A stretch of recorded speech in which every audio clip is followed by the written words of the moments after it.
so let's talk about equations. I'm not going to get crazy about the equations. I just want to you're not going to have to do this stuff, but I want you to understand where these different matrices come from and what they mean. So when we talk about so everything in MANOVA has its corresponding part that is in ANOVA. So we usually talk about like the sum of squares between groups.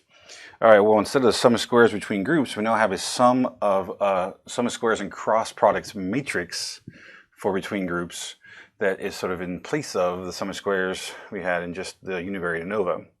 So for every sum of square that we had before, we're now going to have a matrix instead that we're going to use to try to figure all this stuff out. So this is basically the basic data design, right? So this is a 2x2 MANOVA. You got IV1 has 2 levels, IV2 has 2 levels. They're crossed, they're factorial. Every combination, 1 with 1, 1 and 2, 2 with 1, 2 and 2. So they're fully factorial. It's a 2x2 factorial design. The simplest sort of factorial MANOVA you could do, a 2x2. And then there are, in this case, it says dv1, dv2, then dvm, meaning that this could just how many dv's you want. You can have, in this case, there are m number of dv's. And this could be 3, it could be 5, it could be 10. You probably want to not go nuts and do like 10, but having a few dv's is probably okay. But the more dv's you have, the more likely you are to have dv's that are going to correlate, and that sort of defeats the purpose of trying to add more dv's. All right, so let's say this is an example is from the textbook. It is a 2x3.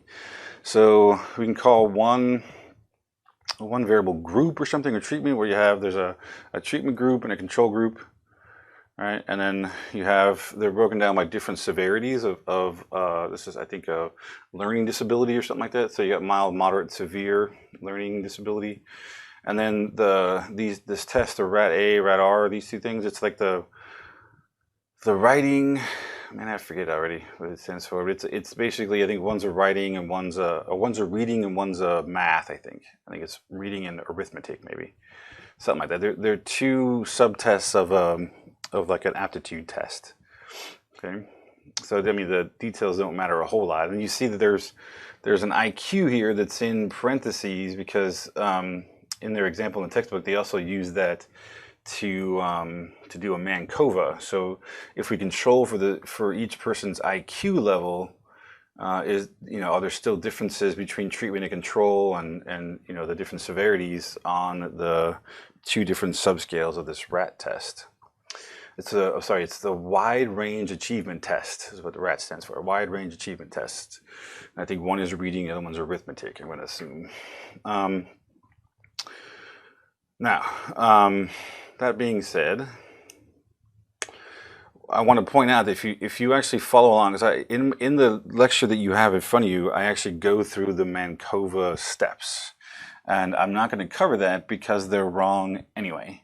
So I just duplicated the steps in the textbook, and when we actually tried to solve for it all and actually did it, you can actually watch that in last year's video. We went through and tried to actually recreate what they did using matrix algebra, and none of it matches. We can't match, using their steps, we can't match what they get, and they being Tabasco and Fadel. We also cannot match what we get in SPSS either. So something's up. Tabasco and Fadel don't get what SPSS gets. We can't get what Tabasco and Fadel get. I have no idea what they're doing, and I've tried to do some searches to figure out what's wrong with their steps, and I sort of gave up eventually. So we'll talk about MANOVA sort of in application during the lab, but I'm not going to go through all those things because they're wrong anyway. There's something wrong about them in the textbook. So that being said, it's one of the only things, one of the main things I don't like about this Tabasco and Fadel text is there are times like this with this like matrix algebra stuff where whatever they're doing isn't right. There's some weird errors in there somewhere. Okay, so how is this laid out? So if you're looking at these, you got treatment and control, you got these mild, moderate, severe. How do you interpret these scores? What do these scores mean? I'll just throw this out to anybody because I don't have a list with me to like call you out.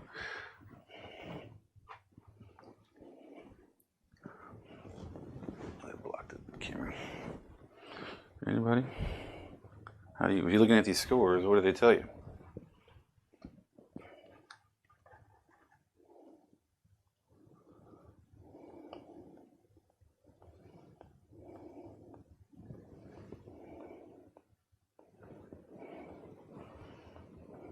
So yeah, so let's say we have, it looks like it's about 3, 6, 9, 12, 15, 18 people.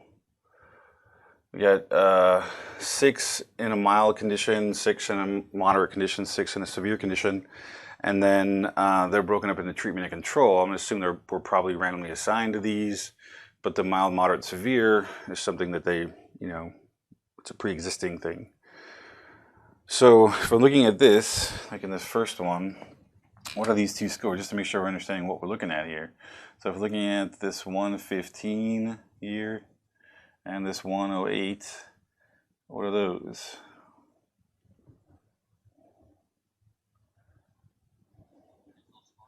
Yeah, they're individual scores on this reading and arithmetic test. But for who? These are all for the same, like it's not labeled, but this would be all for subject 1. So subject 1 has a 115 on the R and a 108 on the A. All right, so they have 2 scores. That's the same person. They have 2 scores on those 2 subscales. They're in the mild condition and they're in the treatment condition. So this is subject number 1 in the treatment mild severity condition, and those are their 2 scores. So because this is a MANOVA, we have 2 DVs. Each person has 2 separate scores on those 2 DVs. So I want to make sure that we understand what we're looking at. So this is not 2 different people, right? This is the same person. They have scores on 100 to 105 on those 2 scales, and they're in the moderate severity and treatment condition. That makes sense? So each person has 2 separate scores. I mean, technically, given what's here, they actually have 3 because they have IQ scores too. But we're not going to use IQ as a DV. This is later on brought in as a covariate. Does that make sense? So I just want to make sure that each one of these is a separate person's scores on the 2 DVs. So basically, each square or whatever represents a single person. This is yet another person. Oops, I did that too big. This is another person, right? So each person's score is on 2 separate DVs. Okay, with me so far?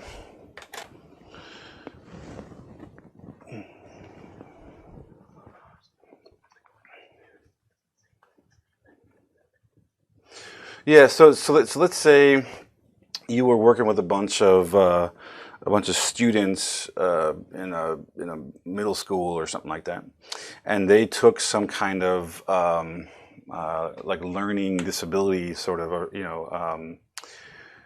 pre-screen sort of test, and they were putting it into different levels. There were some with a mild case of learning disability, some with a moderate case of learning disability, and some with a severe case of learning disability. Right, so these are sort of pre-existing conditions. They're either mild, moderate, severe on some kind of learning disability test or screener. So you want to know if there's some kind of treatment, where that treatment is. It's just generically called treatment. There's some kind of intervention you're going to do to try to help them improve their scores or improve their sort of learning disability. So they get half of them that you have 18 students, and half of them you're going to assign to get treatment, and half are going to be control. It's just that you have 6 students with a mild disability, 6 with a moderate disability, and 6 with a severe disability, and half of each are being assigned to either get treatment, or to be a part of a control group, which is probably they do nothing, or what they call business as usual. They just continue doing whatever stuff they normally do, and like in class, and they don't get the extra treatment that you're trying to test. Does that make sense? Okay. Yeah, they're pre-existing conditions somehow that how they got put in those conditions. I don't entirely remember, but I'm sure it's some kind of pre-existing test or something where they got put into different levels of a severity of a disability. Okay. All right. So because the reason I wanted to make sure, because it's sometimes you look at this thing, it's kind of hard to figure out. It looks like these are like that there are 6 different people in here. Like normally, if we've looked at this before, there's like 6 different scores, but it's not. There are 2 scores from 3 people. These are 2 scores from 3 people. All right. So with that being said, so thinking about, since MANOVA is the multivariate generalization of ANOVA, so there's going to be analogous parts. So with ANOVA, you know, we broke things down into sum of squares total. We have sum of squares between groups and sum of squares within groups. It's like, you know, standard ANOVA stuff. We talk, I mean, that's 320, that's 485. It's all the sort of courses before this, all univariate. We assume there's just one y, which is why it says like y. It's just one y. So we sort of usually take, you know, the sum of squares total between and within are found by looking at, you know, these deviations. For total, it's every single score in every group around the grand mean. For between groups, it's every group mean around the grand mean. And then we weight by n, because since we're only doing 1 per group, we're weighting by n to make sure that it's really representing every single person in every group. But because every person is at the same mean in their group, we're going to take that mean minus the grand mean, we're going to square it, and we're going to multiply by n. We could do it for every single person, but it's kind of a waste. Because if you assume the mean for every person, you do it, you know, n times. It's sort of redundant, so you can just do it once, multiply by n. That's why that n is there. It's the between groups is the only one where you multiply by n in a regular ANOVA. The other ones all are doing it individually. This is every individual score around the grand mean. And this one at the end is also every individual score around the group mean. So we're doing it once for every single person, so we don't need to weight by n like we do for the groups. So this is just every person around the group mean, which is our within groups. How much do people deviate from their own group? This is how much do their groups deviate from the grand mean. And if you add those together, it tells you how far each person is away from the grand mean. Okay, so far so good. This is just reviewing ANOVA, because we talk about in the next couple slides, it's going to be the sort of analogies of all of these things in a multivariate sense. Questions so far? Let's make sure that we're clear on this before we go forward. All right, even no questions are going on. If you have more than one IV, this is just the sort of factorial version of this stuff. The between groups part actually gets broken down. So this is like this would be the between groups part. Every single, this is using the example we have where you have disability, the severe, moderate, and mild by treatments. This is every disability and treatment combination. So every single cell of the design minus the grand mean. This will give you sort of each and every cell around the grand mean, which would be the same as the between groups, you know, the sum of squares between groups, because it's every single individual group around the grand mean.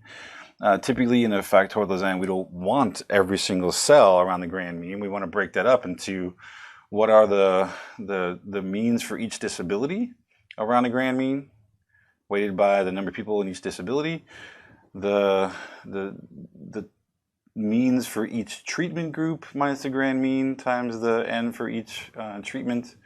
And then down here, the same part repeats, this part repeats here, because this is really the total sum of squares between groups, and I want to subtract out the main effect for disability, the main effect for treatment, and what's left in the brackets here is the interaction. So the sum of squares between groups gets broken out into sum of squares for disability, sum of squares for treatment, and this is not total, it's treatment, and sum of squares for the interaction between disability and treatment. So if this were a univariate ANOVA, this is how we'd actually separate out the between groups. And if we add in this is total again, here's total. If we add, so here's the sum of squares for D, sum of squares for T, the brackets in here is the interaction, and then down here is that error term, every single individual around the means for each of the combinations of disability and treatment. So this is just, again, a reminder that if we have a factorial design, the total breaks out into between groups for one IV, in this case disability, the between groups for another IV, in this case treatment, and the interaction, which is typically found by getting the total between groups sum of squares and subtracting out the main effect for IV1, the main effect for IV2, and what's left in there then is the interaction. It's the variability amongst the groups that isn't due to disability or treatment alone. It's some combination or some interaction between them that's found in this bracket. And the last part then is every individual around their own group's mean, which is the within groups sums of squares, and all that adds up to sum of squares total. So this is just sort of reviewing factorial design. It's nothing new. It may look complicated, but it's stuff we talked about before, where we have total equals sum of squares for disability, sum of squares for treatment, the interaction, and then plus error, or plus within groups down here. Questions so far? I'm just reviewing. We'll make sure everything's clear, because we're going. So I don't know why it's not showing, but it should be like a mean, like all of these. Like, so this first one, this is an individual score. That's why there's an I there, right? Individuals. But here, like this, I guess blue is probably not the best one for that. Let's see, orange. This D here. I can't see what the marker is. There it is. This should really be a mean. So should this, right? This is also a mean. This is a mean. Right? It's just not, for some reason, they either got left out or they just somehow aren't coming through. This is a mean for the each cell of the design. So go. Yeah, so go back to your second. So pretend like this is we only have the rat R. All right, so we're going to leave out the rat A's for a second. We're going to do a univariate design, just comparing all these groups. So I would find a mean for this cell, a mean for that cell, a mean for this cell, that cell. Each of these cells would get a separate mean, and I would take those, subtract out the grand mean. To get the total, or if I took each individual score, like 115 minus the mean of this group, that would be the within groups. All right, so each individual score minus the mean of the cell, in this case the disability and treatment combination. So each cell is like, the first cell is the mild treatment condition. So I would find a mean for these three, and I would take each of those scores minus that mean, and that would give me the within groups for that cell. I do it again for the next cell, for the next cell, all the way through, and I would average all those out. I would add them all up, divide by common degrees of freedom to get a mean square for within groups. Okay, so it's really each individual Y score minus the mean for these. I don't have the means included on this in this table. But if you added those up, divided by 3, and took each of those scores, subtracted that mean, that's how you actually get the within groups for this one cell. You just do it for every single cell, and add them up, divide by common degrees of freedom to get a mean square. That makes sense? Yeah, that's one of the reasons why I'm going through this. It's like, all right, it's been at least a semester for most folks talking about this stuff. For some others, maybe even more. So let's review that for a second. So we're going to get, if we're doing a factorial design, because remember this is a factorial design. It's just we have 2 DVs. So, all right, so let's talk about what a factorial design is, which is 1 DV. And that looks like this. You're going to have components that you're still going to get a total, right?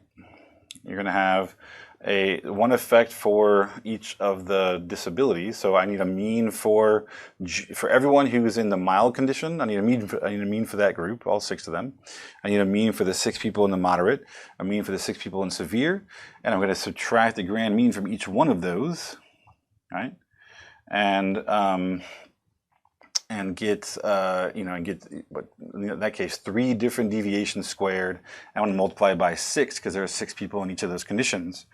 For treatment, it's going the other way. I need 1 mean for the treatment group, which means I'm going to average all 9 scores going across this way instead, right? Going across the treatments, going across Going across the disabilities for treatment, I'm going to have one mean for treatment and then another mean for control. So I'm going to take all 9 people and average out their means, average out their scores to get a mean for the control group. And each of those, I'm going to subtract out the grand mean.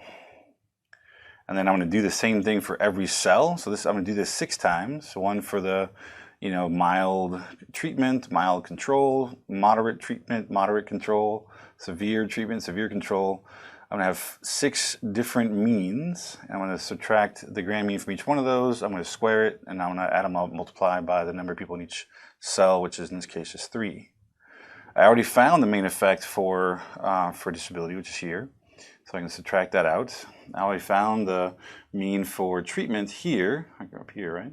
I already found the sum of squares for treatment, so I'm going to subtract that out too. And what's going to be left in that bracket is the interaction. And then this is every single score around each of those combination cell means that we have for each disability and treatment combination. Okay? Questions? Hopefully this is coming back to you, is ringing a bell, looking somewhat familiar, I would hope. All right, so when we want to do this for MANOVA, you need to think in terms of matrices instead of just single values. So now, if you think about it, in each case, each person doesn't have just one score anymore; they have 2 scores. And because there are 2 DVs, there are going to be 2 grand means. And instead of squaring things, because you're not going to square matrices, we're going to take any vector or anything that we get from these subtractions, we're going to take them and multiply them by their transposes, to actually then square a matrix. Because the way you square a matrix is to take a matrix, multiply it by its transpose, and that gives you a square of that matrix. So that's what this is all saying here. Oops. Each subject now has multiple scores. There's a matrix of responses in each cell. So if you're actually looking at this, this person has a vector, and a vector is just a single matrix, but this person has a vector of 2 scores for their responses. The next person has a vector of 2 scores. The next person has a vector of 2 scores. So every person now has a vector, or at least a small matrix of scores, and this condition has a matrix of 6 scores, for the treatment mild condition and so forth. So the matrices of different scores are calculated and the matrix squared. What the hell does that mean?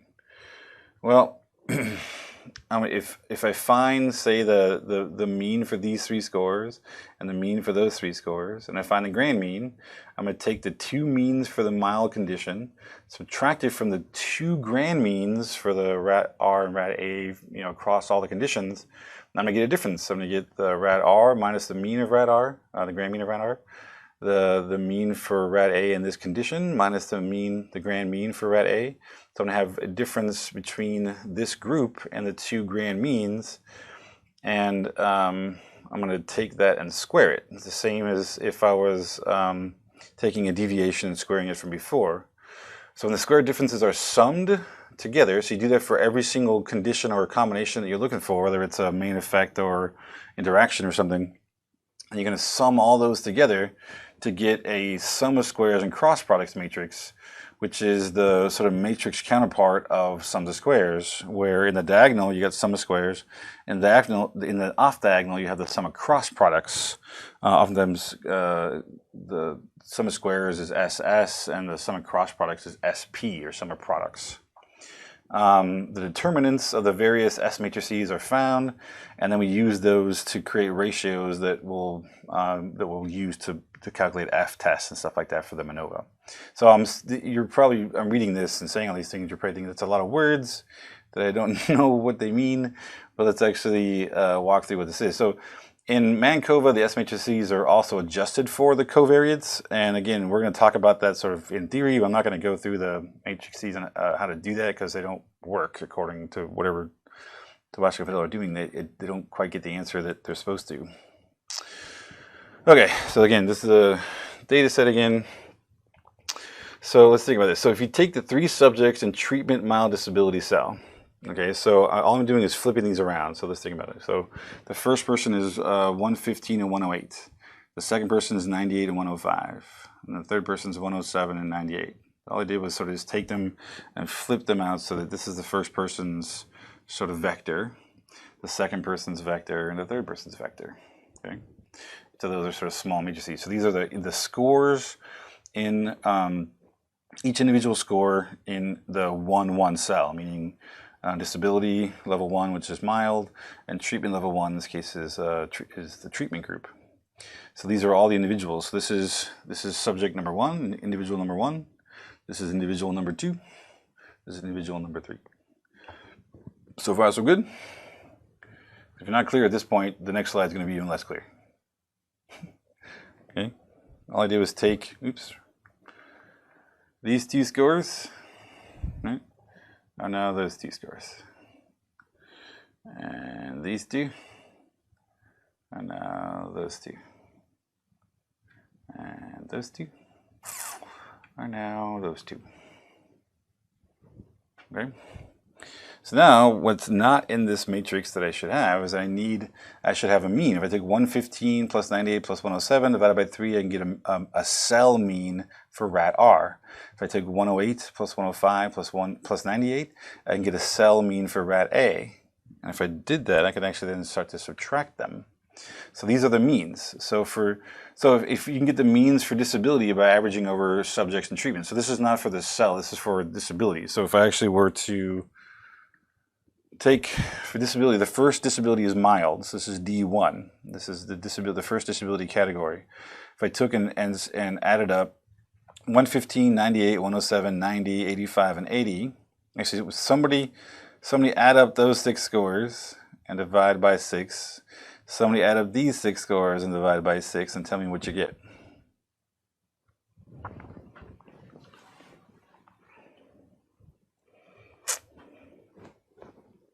So where my head is like sort of just a little line.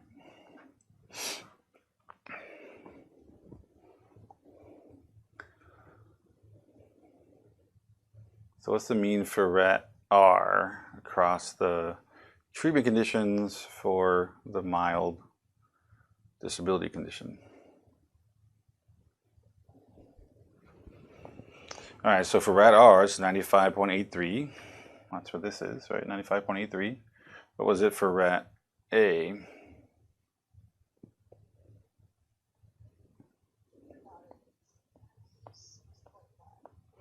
$96.5, which is there, right? So those are the 2 means for the rat R and rat A for everyone who is in the mild condition. This is ignoring treatment. It's just the 2 means for the mild condition. These are the 2 means for the moderate condition. These are the 2 means for the severe condition. Each one of these means represents 6 scores being averaged, right? It's all 6 scores here, 6 scores there, 6 there, 6 there, 6 there, 6 there. So we end up with 6 different means, okay? Separated out into the different severity groups, okay? I can also look at the means for treatment. So for that one, it's just going to go the other way. I need to take the mean for treatment. It's going to be the 115, 110, 89. Right? So that's for rat R across the 3 conditions. I'm going to have a mean for rat R. So 115, 110, 89.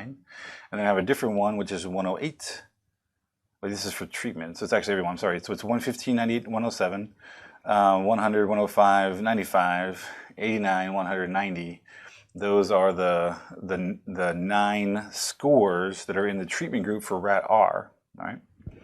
And then I'm going to do it again for rat A. So 108, 105, 98, 105, 95, 98, and then 78, 85, and 95. And I'm going to average those out to get an average for rat R and rat A for treatment, and then a separate one for control by doing the same thing. These 3 plus those 3 plus those 3 divided by 9.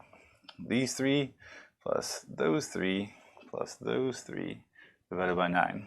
And so I'll end up with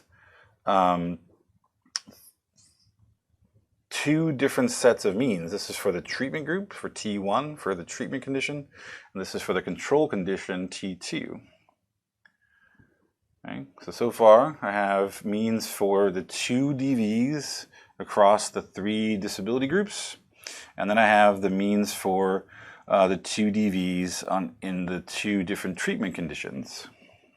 Now, to do the interaction, I also need 2 means, one for each DV on each of the cells. I don't know why I skipped to the grand mean there.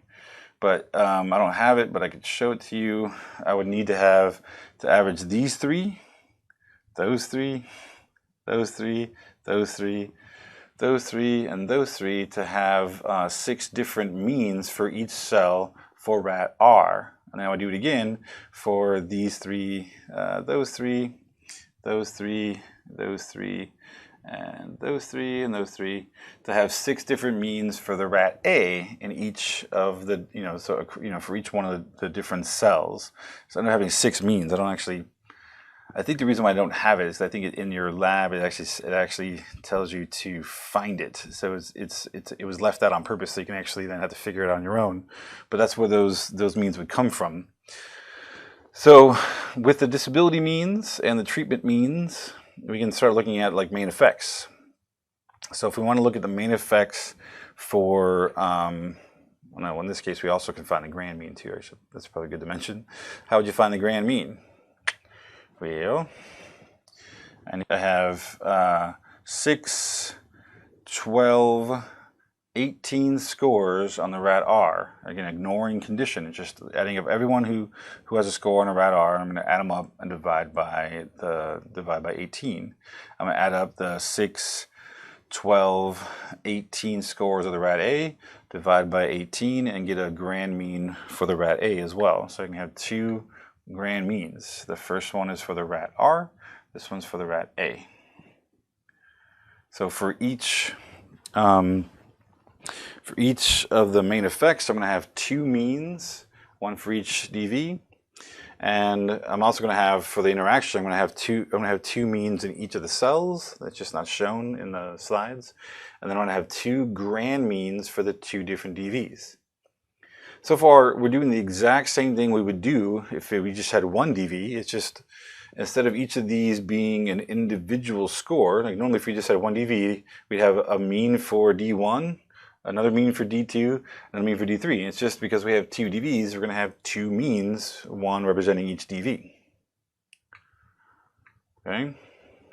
So, what do we do in our sum of squares? If I want to, this is for the treatment main effect. If I want to find the sum of squares for treatment, I'm going to take differences are found. Actually, this is the within groups.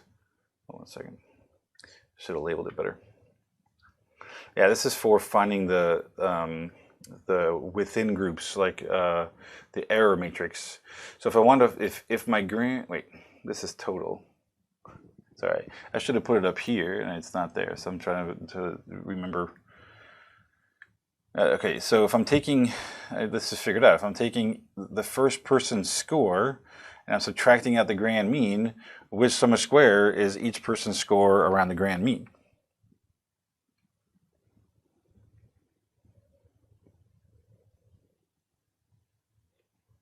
Thinking about like regular ANOVA, which sum of squares has each person's score subtracting the grand mean, squaring it?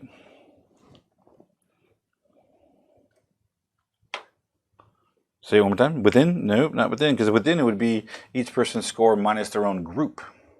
So go back a second. If I wanted the cell, I'm pretty sure the grand means are 89.11 and 87.22, and that's the 2 grand means. So I'm taking each score. All right, so go back to the first person's score, which is here, 115, 108. And I'm subtracting out the grand mean, 89 and 87.2. So it's not within groups.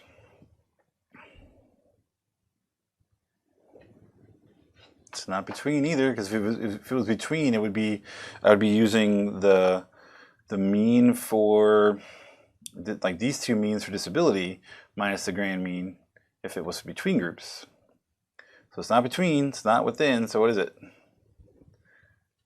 Go back to here a second. Which one of these is each individual score minus the grand mean?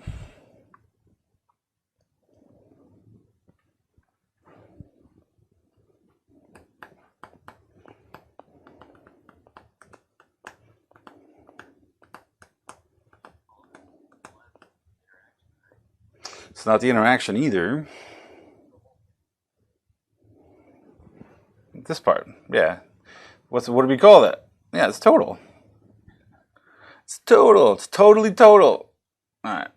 Sorry, I couldn't resist. Anyway, totally total.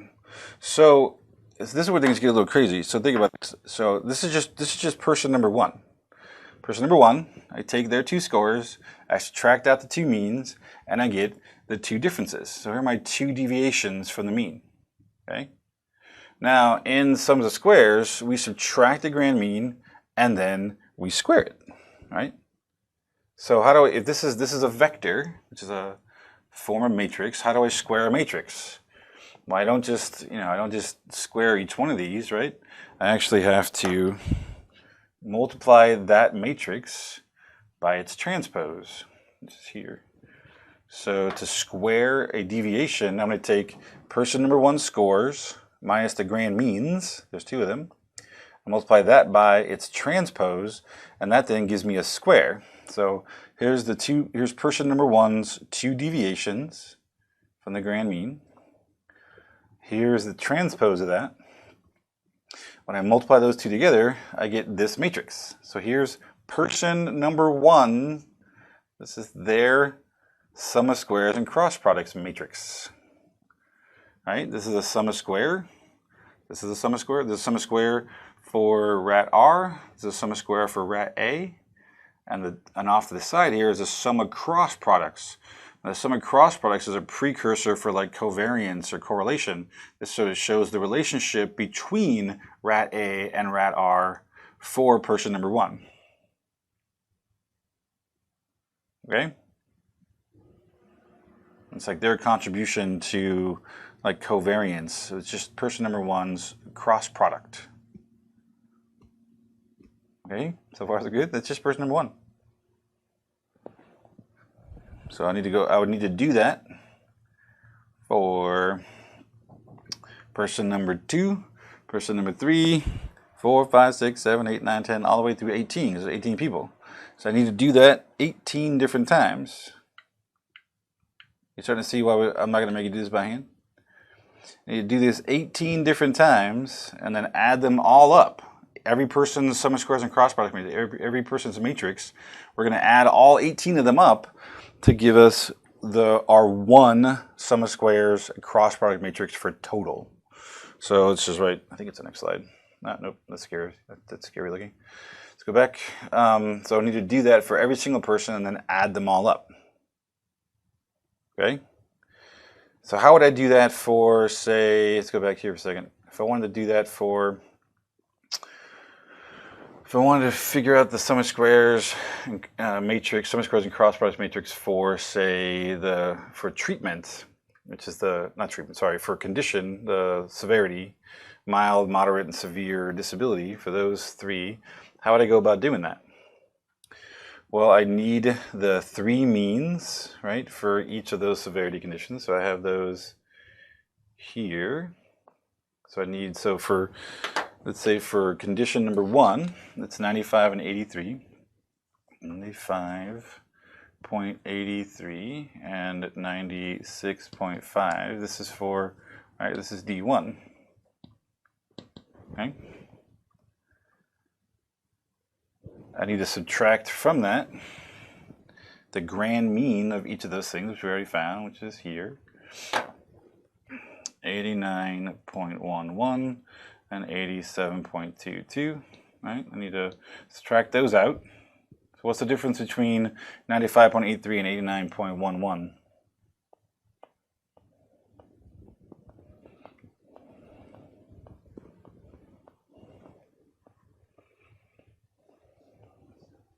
.72, and what's the difference between 96.5 and 87.22?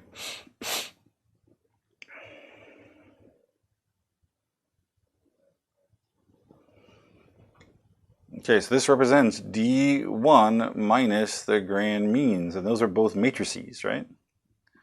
So these are my deviations. So now if I want to square that, I got to multiply it by 6.72. And 9.28 as my transpose. you remember how we multiply? It's like 6.72 times this. You know what I mean? I'm blanking out actually how you do it. Times that, and that times that, and then this times this, and that times that.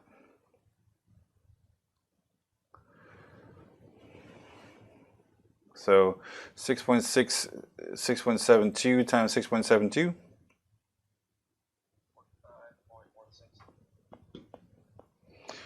And then 9.28 times 9.28.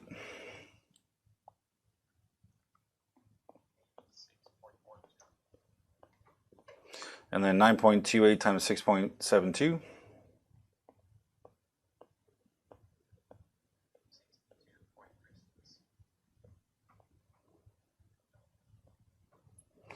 So this is my deviation for just D1, not deviation. This is my sum of squares and cross products matrix for just D1. That's just for the first condition. I need to do it again for D2 and again for D3, and then add them all up, and then also multiply by the n in each one of those conditions to get a sum of squares and cross products matrix. So that it all corresponds to what it was when it was just plain ANOVA. So think about that for a sec. Let me go back, erase this for 1 second.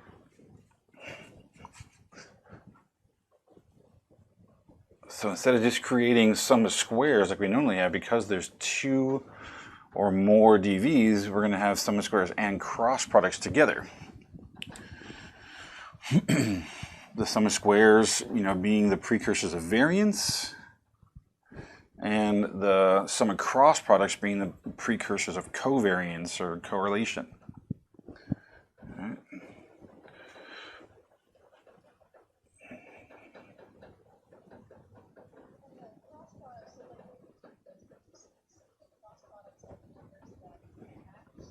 Yes, they will repeat because, like in the last thing, the 6.72 times the 9 point whatever that was, either way you multiply those, it's going to be the same number. So they're going to repeat in the off diagonals. So if I do that, the way we can rewrite this whole thing, each of these correspond to what they were before, where this is every individual minus the grand mean. So every individual score minus the grand mean. Instead of that, it's now every individual vector minus the grand mean vector times the transpose of that. Will give you a sum of squares and cross products matrix for total. This is a vector of the disability means. So D1 means, D2 means, D3 means, minus the grand means vector, both of those. Take those, multiply it by its transpose, add them all up, multiply by the number of people it took to get each of those means, and you'll have a sum of squares and cross products matrix for disability. For treatment, same thing. You're going to have the 2 treatment means in each group. The means on the 2 DVs in each of the treatment groups, minus the grand means. We're going to multiply those by its transpose, sum up across groups, multiply by the number of n it took to get that mean. We're going to do that for each individual cell. So disability and treatment, let's say mild treatment, mild control, moderate treatment, moderate control, severe treatment, severe control. Each of those are going to have 2 means minus the 2 grand means. So in this case, I'm going to do this thing 6 times. And I'm going to add them all up, and I'm going to multiply it by the number of people in each cell. In this case, is 3. I'm going to subtract out the main effect matrix for disability, the main effect matrix for treatment, and in those brackets, we're going to get a sum of squares and cross products matrix for the interaction. And I'm going to do the same thing down here. It's going to be every individual person's 2 scores minus the cell means for each combination of disability and treatment. This is the within groups. Each person's scores minus the means for the cells. I'm going to do that 18 times. Right? Each person's scores minus the means for the cell times its transpose. And then I'm going to do it for every single person. And and I'm going to add all those up into one sum of squares and cross products matrix for within groups. So this one, these two are both going to have 18s. I'm doing it for every individual person. But this is going to be each person minus the same grand means each time. This one's going to be each person minus the cell means, which are going to change every 3 people because we're going to get to a different cell. So it all corresponds to ANOVA, but right now your mind may be melting out your ears trying to think about how that all works. But it's all you're doing is doing it. Imagine doing 2 different ANOVAs for the 2 different DVs separately, right? You'll be doing a lot of the same stuff. It's just what we get when you combine them together is those cross product components. You get actually how the 2 DVs are working together in each of the cells as well. And it accounts for sort of all those things. Instead of just looking at the variances, it's also looking at the covariances between the dependent variables, which is why you don't want them to be too high and all this stuff, because it'll actually can make things become singular and have other issues. But questions so far? I know there's a lot of stuff going on. It's sort of crazy, but you start thinking about everything's now, every person's got 2 scores, every main effect has 2 means, every cell in the design, which is a combination of the 2 different IVs, has 2 means, and we're just sort of dealing with everything at the same time. 2 means versus 2 means, or 2 scores for every person around 2 means, all sort of simultaneously in creating these different matrices. So we're going to have a sum of squares and cross products matrix total, a sum of squares and cross products matrix for disability, a sum of squares and cross products matrix for treatment, a sum of squares and cross products matrix for the interaction, and then a sum of squares and cross products matrix for error for within groups. Questions so far? I imagine you probably have lots of questions.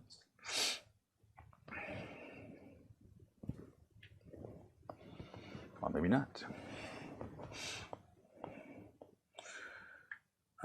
So, go ahead. That's it. I heard someone's mic come on. So, like in those cooking shows where like they show this super complicated, like, I don't know, cake that they're making or whatever, and it's like like, oh, this takes 4 hours to put together, but we have one in the oven. Here it is. There's one we did earlier today. It's already prepared, made for you. So if we do all those steps, this is what you end up getting. So right now, the only thing that's not listed here, I think it's because I was trying not to be confusing with the T's, is if you actually add all these matrices up, you would have sum of squares and cross products matrix for total. So the S total is not listed. So this is for disability. This is the S matrix for total. This is the S matrix for the interaction, and this is the S matrix for subjects within each cell, which is the within groups or error term for it. So instead of having sum of squares like we normally do, this would just be a single number, right? It would just be 520.78, 2090.89, 2.11, and 540 would just, if it was just univariate, we only had one DV, that's all we'd have. We just have the one sum of squares for each of these different effects. But because there's 2, the sum of squares, or the off diagonals, this is the sum of squares for rat R, the sum of squares for rat A, and the off diagonal you have the cross products between the rat R and rat A for based around the severity, the disability. Same thing, sum of squares rat R, sum of squares rat A. These are the cross products between rat R and rat A when it concerns the treatment condition. Same thing for interaction, same thing for the error. Now we're then,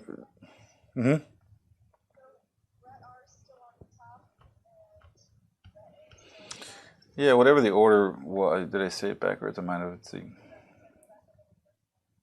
Yeah, so rat R is first, rat A is second. So when these get taken out and flipped, this should be rat R, rat A. So when you multiply them together, right, so this is the score for rat R, rat A, minus the mean for rat R, rat A.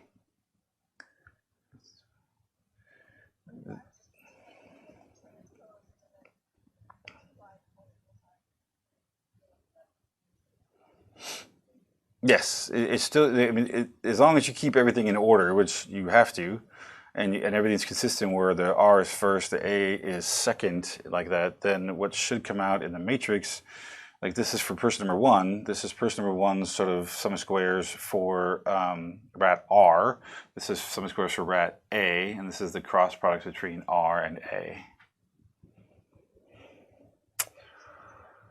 Yeah, I think at some point, like I was like, wait, I don't remember which is first, R or A. So yeah, so this should be R, this should be A, and then this should be the cross products between the two. No, that's what I meant. I mean, you should understand what the process is like in terms of like, so I may ask you, okay, so what is the S matrix for D? So if you're actually given, some problem or something like that, I ask you to define what an S matrix is for a main effect, you should know that, well, okay, so given the dependent variables, this is the sum of squares for the first dependent variable, this is the sum of squares for the second dependent variable, and then these are the cross products. Now, this could be more. Let's say you had 3 dependent variables, and it starts to get nuts. You're going to have then sum of squares for IV1, for IV2, and then another one for IV3, and then you got cross products between like 1 and 2, 1 and 3, 2 and 3, right? You start to get cross products. So it starts to get more complicated the more DVs you have, but it's all the same idea. Sum of squares are on the diagonals, and on the off diagonals you have the cross products. So just understanding what these are and why we have 1 for disability, 1 for treatment, 1 for interaction, 1 for error, and then these all sort of add up to total. For each of the main effects, like for D, for treatment, and for the interaction, the actual deviations that are being multiplied by the transposes then are also multiplied by n, just like they would be in any between groups in a one-way ANOVA. The n's still come in there. The only one that doesn't have, only 2 that don't have that is for error. You don't multiply this by n, and then for total you don't multiply by n either. But for everything else, you're going to multiply by some kind of n, which you can see here. There's an n for disability. There's an n here around treatment, and there's also an n here around the cell means that you have to multiply out to. But the error does not have an n, and total does not have an n.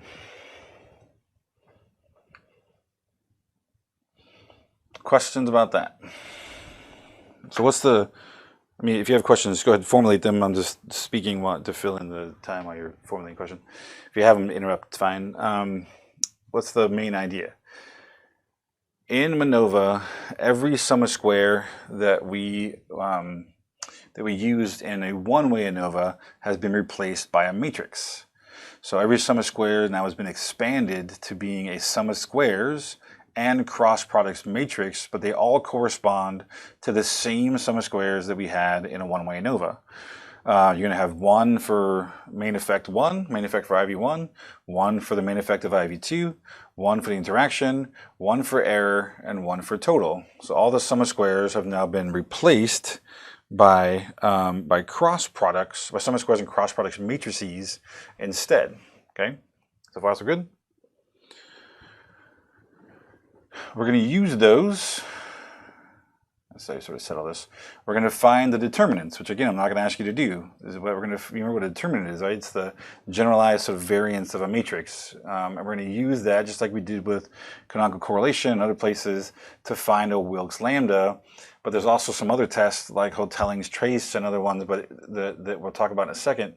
But we're basically going to take the determinant of this error matrix, and we're going to add together the effect that we're looking for. If it's, say, the effect of disability, we're going to take disability plus error on the bottom, and we're going to then compute that as our lambda value. So it's the determinant. So this is a single score, the determinant of the error matrix. We're going to add these two matrices together and get a determinant of the combination of the two. We're going to divide them, and that's going to give us our lambda value. And once we have the lambda value, which you can sort of tell, it's the percent of non-overlap, right? Because this is the error. An effectless error. This is how much error there is, how much they do not overlap, how much the effect is not really contributing to the outcome. And we can actually then convert that over into a lambda value. So if we go back to here for a second, this will be the last thing I talk about. Wait, this is for D, right? No, this is for the interaction. So looking at the interaction, here's my interaction matrix. Okay, so here's my interaction matrix, and here's the error matrix here. So if I find the determinant of the error matrix, which is this one, that's the determinant of the error matrix. Here's my S matrix for the interaction. Here's my S matrix for error again. I'm going to add those two together, and I get this combination matrix here, which is the combination of the effect for the interaction plus error, and I find the determinant for that matrix. That's this crazy number. I divide those two, and I get that my lambda value is 0.908068. So in terms of interaction, 91% of the variability in the outcomes combined is not related to the interaction. This is percent of non-overlap because it's error over the combination. This tells me that like 91% of the variability in the outcomes in the two dependent variables have nothing to do with the interaction. So this is not very good. I can then turn that into a Wilk's lambda value, which we'll talk about next time. This thing is sort of goofy because it's like, all right, we need to do this. Oh, but to do that, you need to do this other thing down here. But to do that, we need to do this first. So it's like we'll have to talk about how to fill this in. Actually, what I might do, because of time, like I said, I might separately. How much is left? It's not a whole lot. Just has to do just test criteria, which is not a whole lot. I'll probably end up posting the rest of this as sort of like a supplemental supplemental set of slides that you can watch sort of on your own, so that on Thursday we can start profile analysis. The rest of this stuff is really more about how those things get applied. So I'll probably end up doing that and posting that sometime soon, maybe today, including sort of how to walk through this equation so that we can move forward.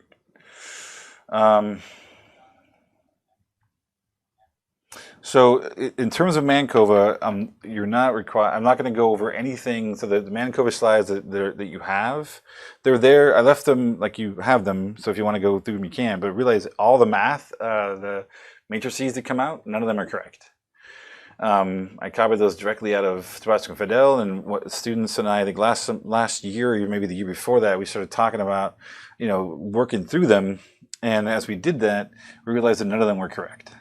So, and not only are they not correct, using their steps, I can't replicate what they find, and I can't replicate what's in SPSS.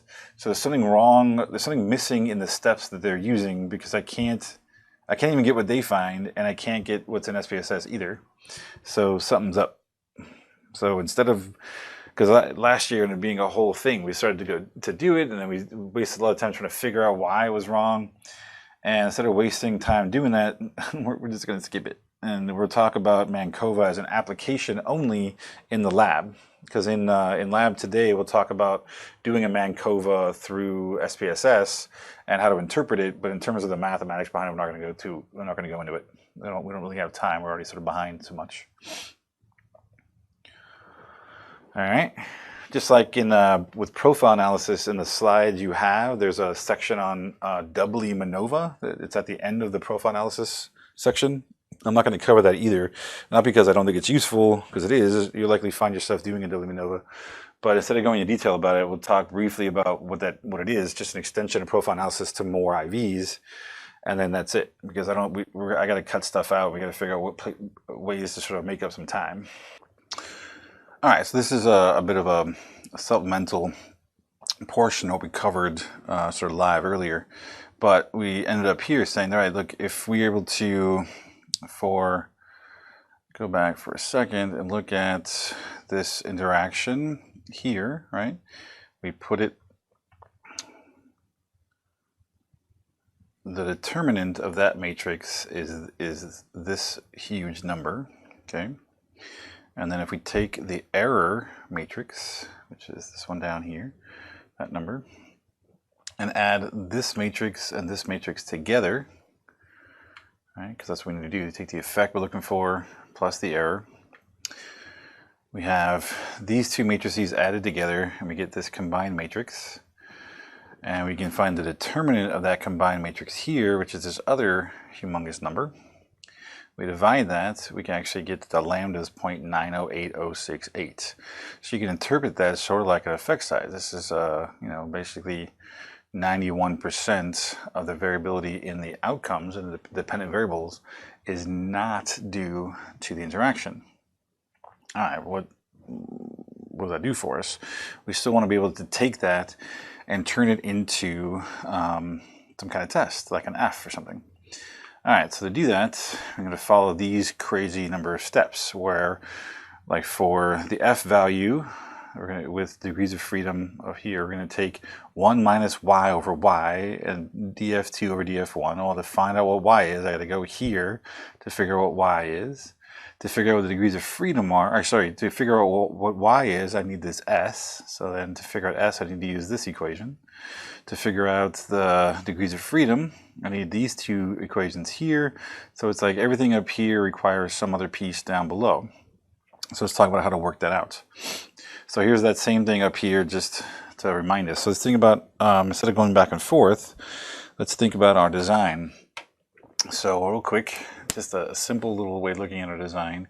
We have our treatment and control groups, right? And they're broken up into, you know, further separate out into our sort of mild, moderate, and severe disabilities. And there are 3 people here, 3 there, 3 there, 3 there, right? There's 3 people all the way through. I was not thinking about the fact that there are actual, in terms of number of DVs, right? There are 2, right? I want to write number of Ds, number of DVs. DVs equals 2. All right, so we have 2 DVs, and that's our basic setup for our design. So the rest of this, actually, I'll write this up here so I can get it out of the way. DVs equals 2. Okay, get this out of the way here so I have more room.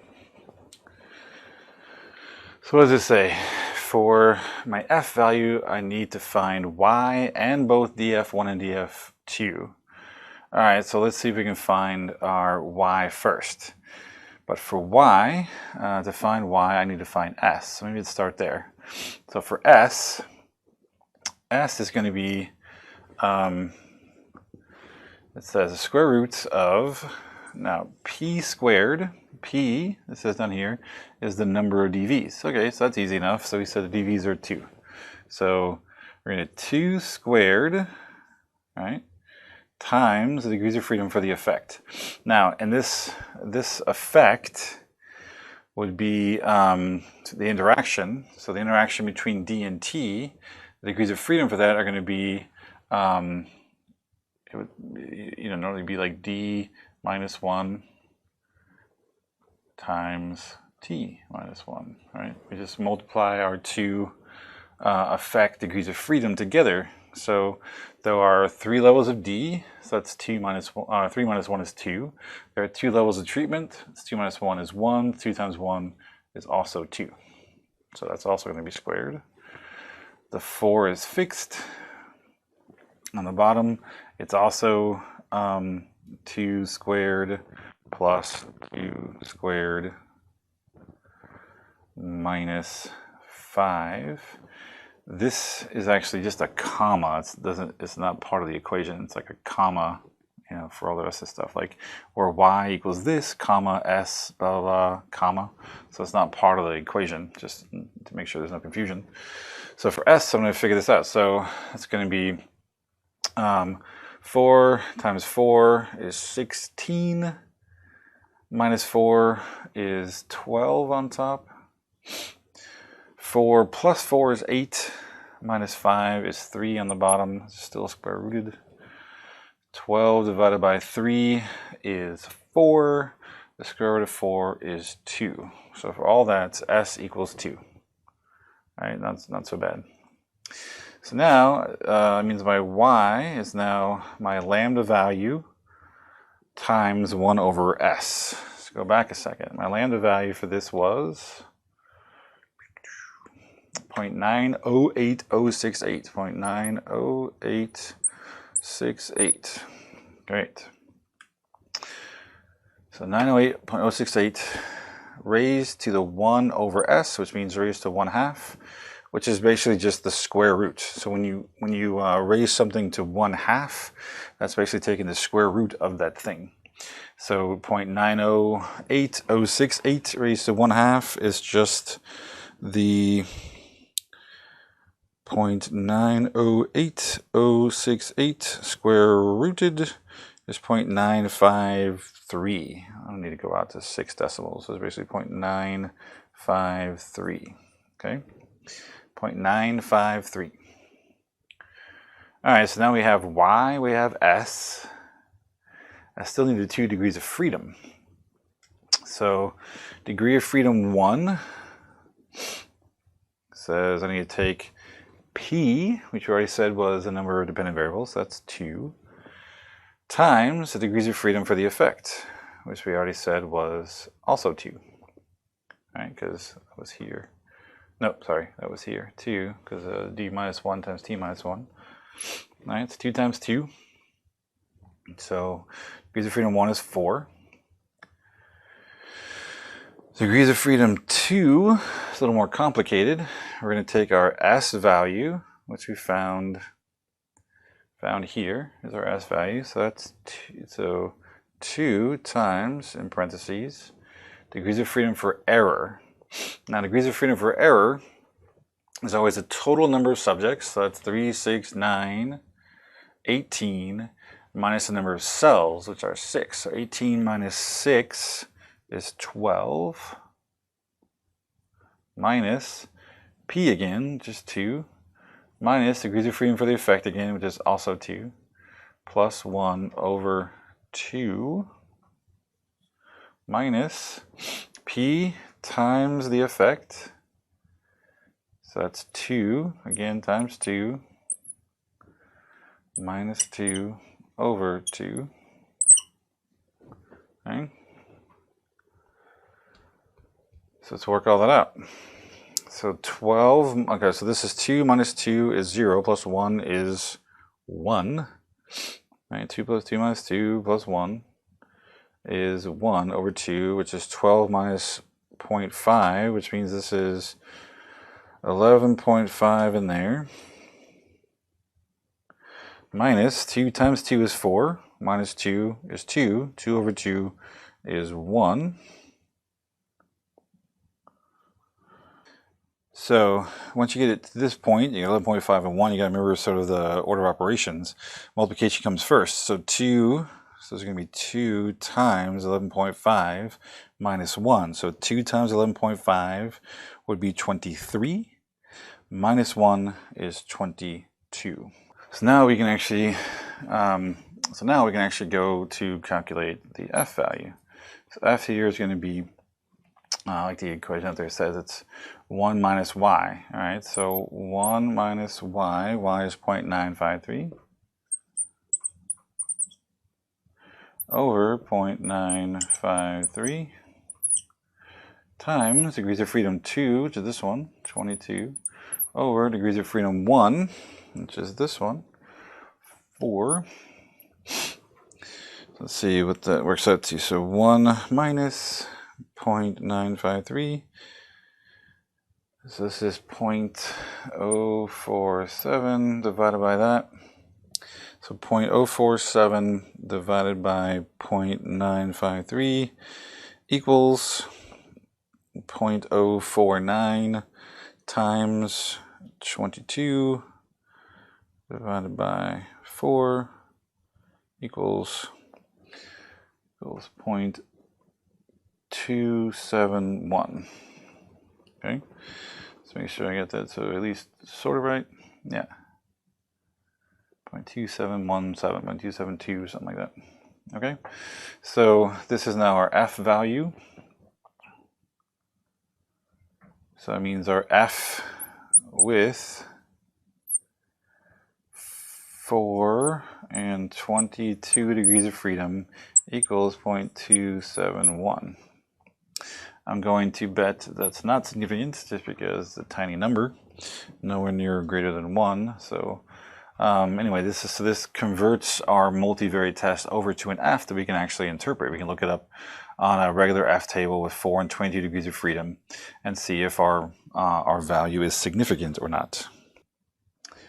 All right, here's the exact same example, just sort of done, you know, pre-made. Like this is the cake out of the oven, right? That is already pre-made, so you can check it out just to make sure that everything sort of comes through correctly. We get the same everything. Okay, so moving forward, if you actually compute, you basically get a multivariate eta squared by simply taking your lambda value and taking 1 minus lambda. So let's look back at that for a second. Our lambda value was, for the interaction, was 0.908068. 908.068. All right, so if I want the eta squared value for the disability by treatment interaction, oops, I could probably put that down further.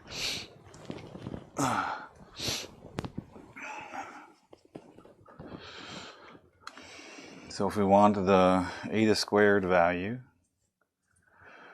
for the disability by treatment interaction, so we just 1 minus 0.908068. Let's check that value to make sure I wrote it down correctly. 908.068, yep. So we just take 1 minus that number, and we get that the, let's see, 1 minus 0.908068 equals 0.091932, so basically 0.0912, 0.092, I mean. 0.092, so it means for the interaction, you know, it has roughly a 9%, eta squared is about 9% for the interaction in terms of eta squared. We can also find a partial eta squared by simply taking this is like partial, so I'll just put it this way, partial eta squared for dt is the same thing, but 1 minus, when we actually took the lambda raised to 1 over s, this is basically the y value, 1 minus y that we found, which is 1 minus lambda 1 over s. In our case, it was 1 over 2. So go back a second to here. I know it's a little bit messy, but we found that y, 0.90068 raised to 1/2 is 0.952926. 952,926. So this is 1 minus 0.952. I already forgot the number. 52926. So that equals to 1 minus 0.952926 equals 0.047. Right, so the partial eta squared is roughly about 5%. Okay, that's pretty straightforward. Let's move on. So let's talk about like I think I mentioned briefly a couple of times, different types of multivariate tests. The one we use most often is Wilk's Lambda, and it's basically because it's one that's been around sort of for a while and sort of very common, people are used to it. But also because in terms of how conservative or liberal it is, it's sort of middle of the road, where Hotelling's is much more liberal, Pillai's is much more conservative, and Roy's sort of varies and it's sort of a wild card that you don't see used quite as often. So let's talk about these. So when there are only 2 levels for any effect, or like where degrees of freedom, I don't know if it says S equals 1, but degrees of freedom equals 1, then all the tests should be roughly identical, because there's basically only one way with which groups can be differentiated, so that there's not a lot of flexibility or choice. It's just, that's it, that's the test. When there are more than 2 levels, the test should be nearly identical, but so there will be some variation depending on what it actually is sort of weighting differentially in each of the tests. So when there are more than two levels, there are multiple ways in which they can be combined, right? So for example, one dimension separates group 1 from groups 2 and 3. A second dimension separates groups 2 from group 3. So to get a significant effect, how those things are being combined may lead to different, different significance levels and different combinations.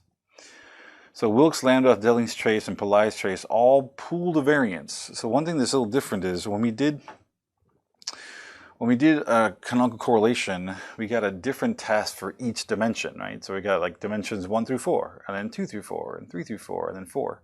It was actually doing sort of all this stuff. So what Wilkes, Delling's trace, and Pillai's does is it actually will sort of try to merge all the dimensions together to find out there's a significant difference anywhere amongst any of the dimensions, and you actually get a significance level back. So it pools variance from all the dimensions to create a test statistic. So it's actually sort of looking across all the dimensions all at one time. So it doesn't really tell you what is more or less important, which is why after you do multivariate tests, you sort of basically just switch to looking at univariate tests for each of the IVs, or I'm sorry, each of the DVs separately.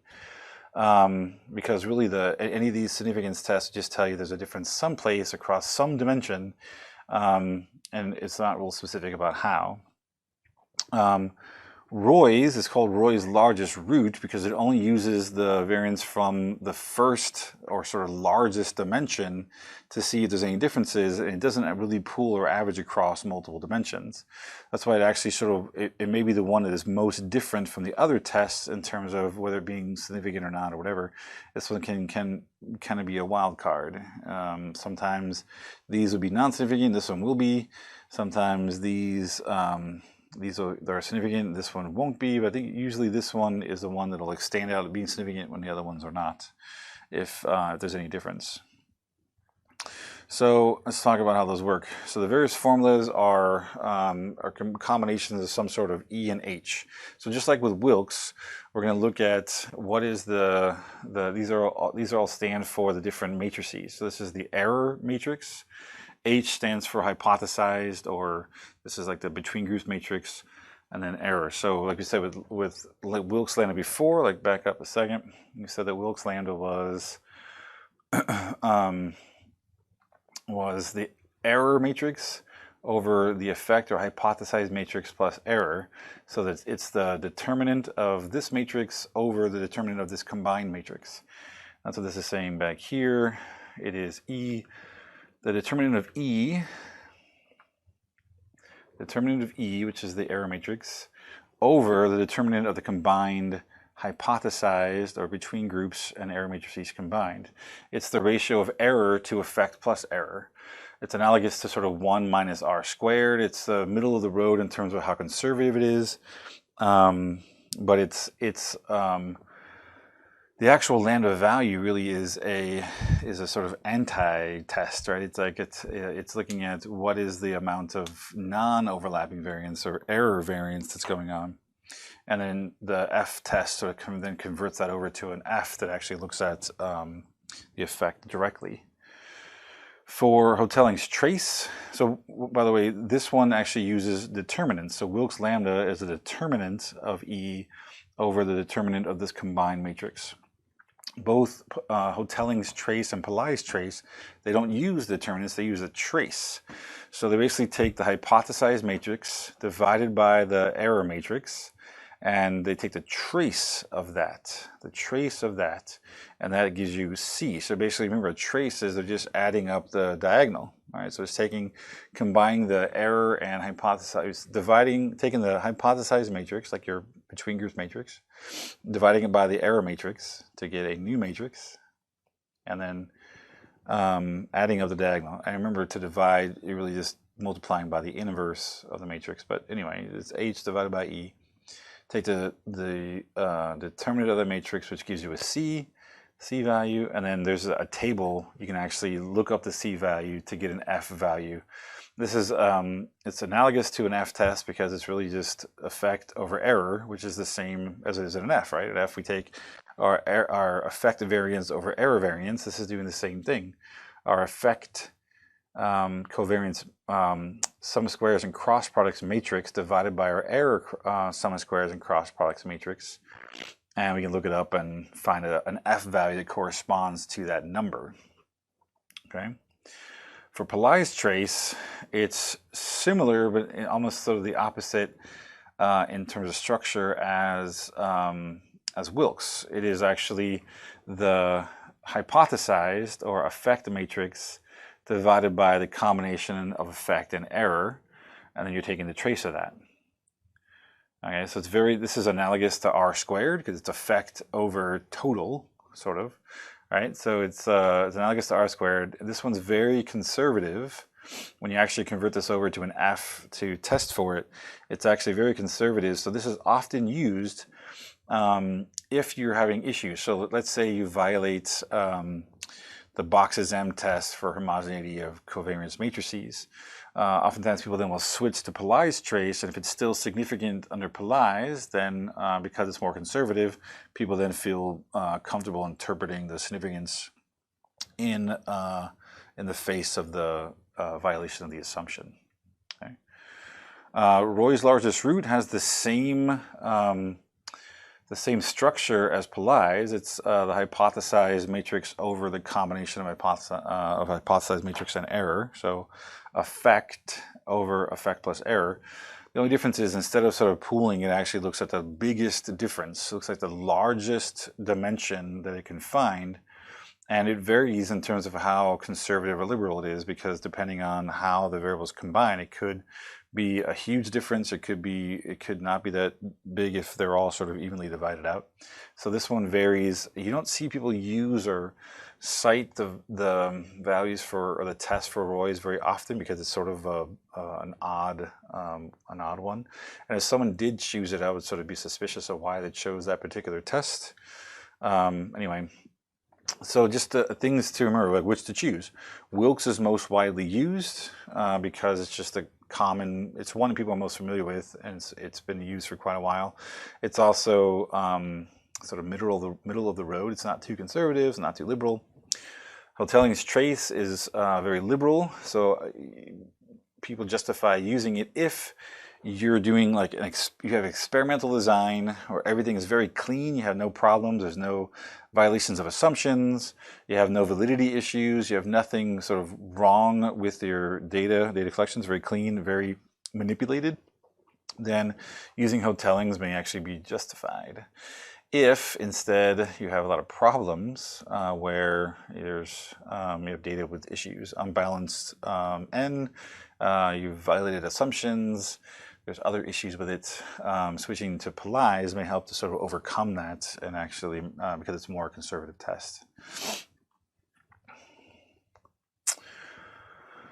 So I'm going to this is the same as it would be essentially for a one-way ANOVA. You're just doing it from multiple places. So what if you have a significant multivariate effect? All right, well, you're going to run multiple univariate F tests to sort of follow up. Matter of fact, you don't even have to do this. It's going to be done for you. You run a MANOVA. You're going to get the test of multivariate effects, and then it's going to switch over to doing univariate effects, and you're going to get tables that actually go through and test every individual DV separately. That's going to happen anyway. So you're going to see which DVs there are group differences, both main effects and interactions. And this assumes, though, when you're actually running the multiple DVs separately, it's treating them independently. So it really is assuming that all the DVs are uncorrelated, which could be problematic. Some people say, well, if the multivariate test is significant, then the overall family-wise error, the alpha level, is already being controlled for, so you don't need to do anything else. You can interpret each one of those individually, independently, not a problem. The other side of the coin, though, is that, well, you're now doing multiple tests, especially if you have a lot of DVs.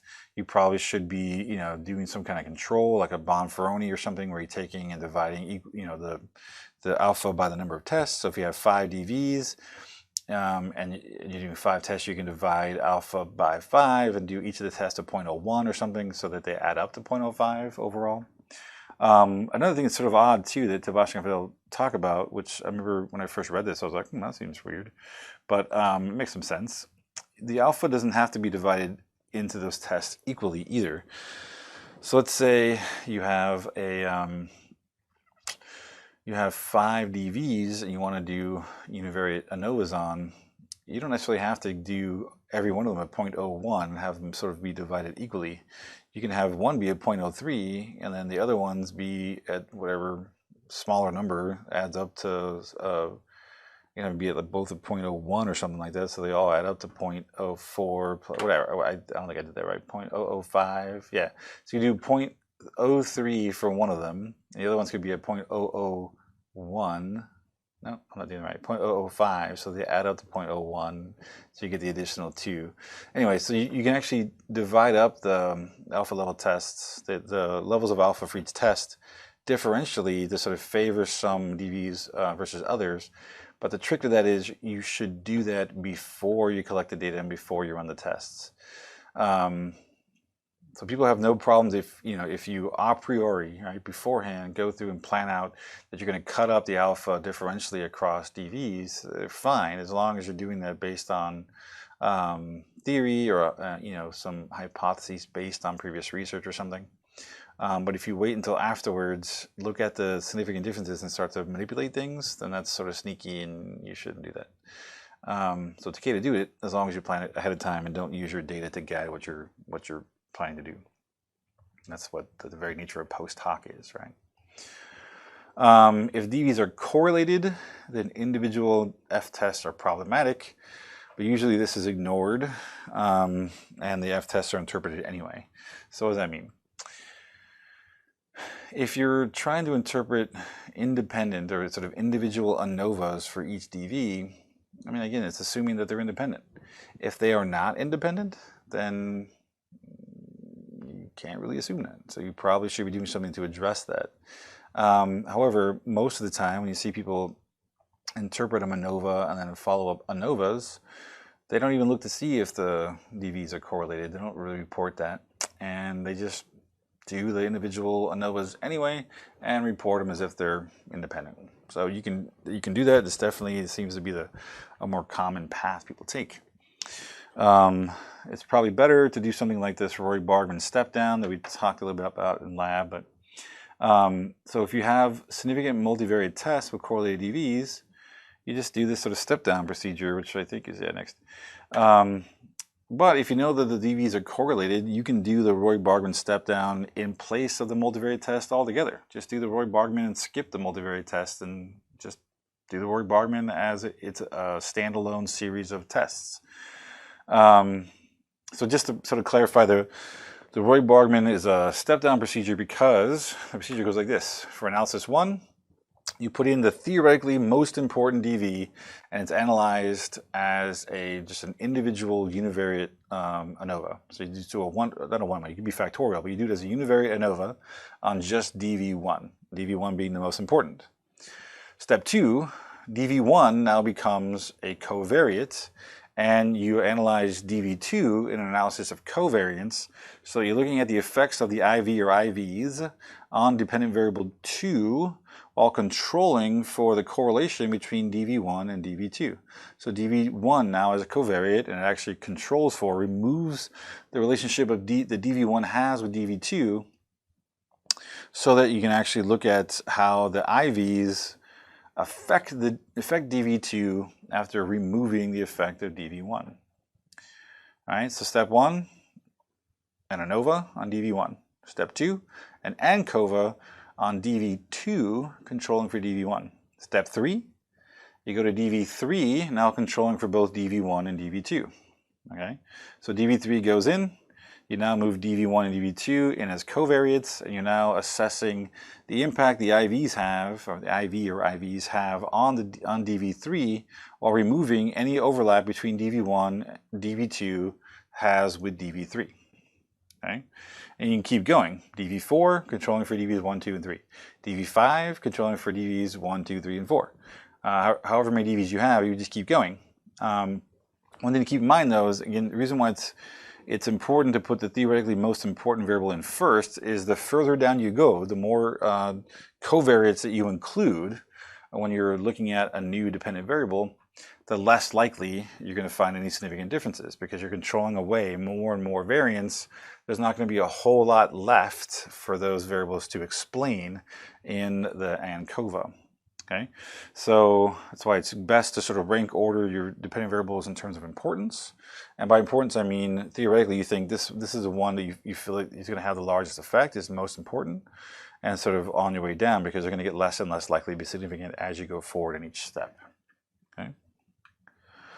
Another way to assess DVs, right, to look at the relative importance, which DVs are most important in terms of differentiating between groups in your IV or IVs. We're going to discuss this more later, but discriminant function analysis is actually oftentimes done as a follow-up to a significant MANOVA to get an idea of exactly how the DVs are being combined into a sort of super composite to differentiate between those groups. So while discriminant function analysis and MANOVA are mathematically the same thing, they're just emphasizing different things in your data set. MANOVA just says, is there a difference anywhere in these DVs? The answer is yes. Everything sort of gets moved to univariate.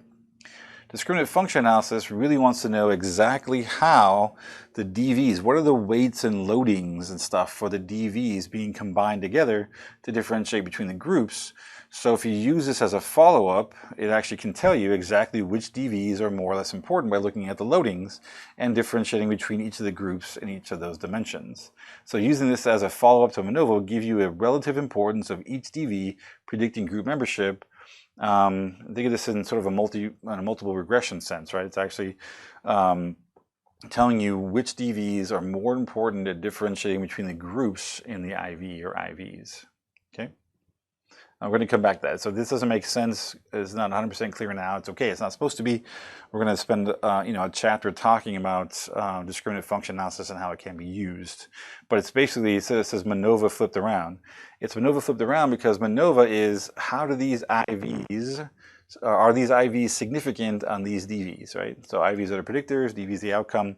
We want to know if these groups are different significantly on these DVs. Discriminant function analysis, again, mathematically the same thing, but it's asking the question, can we use these continuous predictors, continuous variables, our DVs in MANOVA, can we use these continuous variables to predict group membership on the sort of IV side? So it's flipping around in terms of it's going the opposite direction. Can I use the DVs now to predict someone's group membership in the IV?